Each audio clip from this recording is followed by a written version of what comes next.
ang nó rồi tôi đi ôi ya nơi ha mai na ha hiểu ang nó rồi tôi đi ôi ya nơi ha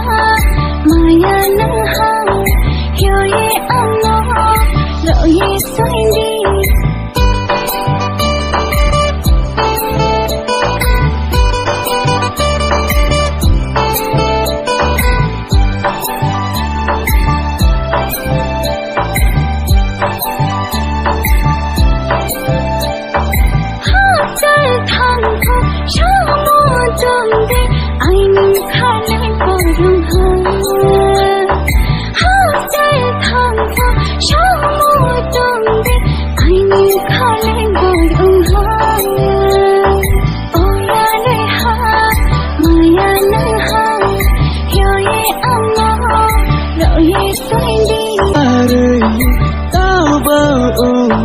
Salve ang isang tungara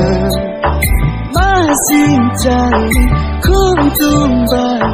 Mayabay ko ito na